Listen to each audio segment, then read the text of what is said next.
কারণ আমরা তো জানি দস্তরখানা বিছানো এটা হচ্ছে সুন্নত, আবার খাবার শেষে মিষ্টি খাওয়া এটা সুন্নত। এই দুইটাই কথা বলেন, এর বাইরে কথা বলা যাবে না।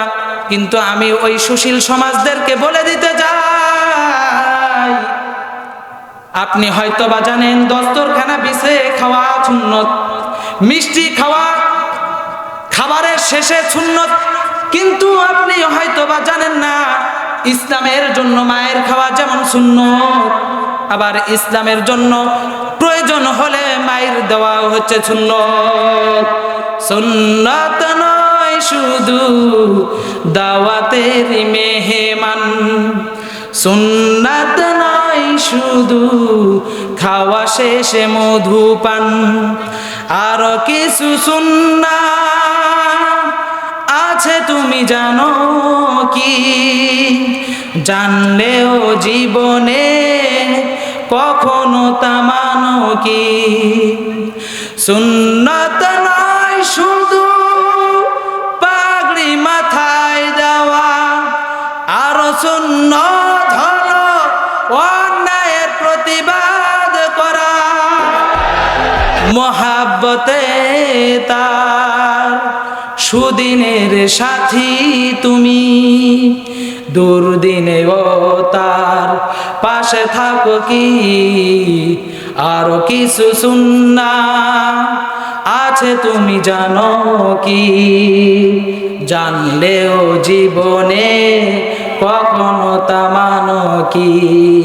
যখন আমরা এগুলো কথা বলি, অনেকে আমাদেরকে গালি দেয়, হুজুরদেরকে গালি দেয়, কিন্তু যখন কেউ গালি দেয় আমি রাগ করি না তাদের উপর। তার কারণ আল্লাহ রসুল সাল্লাল্লাহু আলাইহি ওয়াসাল্লাম বলেছেন, আল উলামা ওয়ারাসাতুল আম্বিয়া। আপনাকে যেরকম গালি দিলে আপনার সন্তান কষ্ট পাবে, সেরকম আপনি যদি আমাদেরকে গালি দেন রসুল সাল্লাল্লাহু আলাইহি ওয়াসাল্লাম কষ্ট পাবে। এখন রসুল সাল্লাল্লাহু আলাইহি ওয়াসাল্লামকে গালি দিতে পারে কোন ব্যক্তি? হাদিস থেকে আপনাকে আমি প্রমাণ দেই।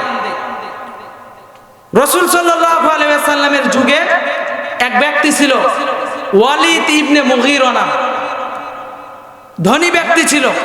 রসুল সাল্লাল্লাহু আলাইহি ওয়াসাল্লামকে গালি দিত। এই কথা রসুল সাল্লাল্লাহু আলাইহি ওয়াসাল্লাম শুনলেন, জানলেন, তারপরে বললেন, ওয়ালিদ ইবনে মুগীরা আমাকে তো গালি দিবেই, তার কারণ তার তো জন্মের সমস্যা আছে। এই কথা যখন ওয়ালিদ ইবনে মুগীরা শুনলো, সে মনে মনে চিন্তা করলো যে মুহাম্মদ সাল্লাল্লাহু আলাইহি সাল্লাম তো কখনো মিথ্যা বলে না, শুধুমাত্র মুহাম্মাদের বিরোধিতা করি আমি চেয়ারটা ঠিক রাখার কারণে, চেয়ারটা ঠিক রাখার জন্য।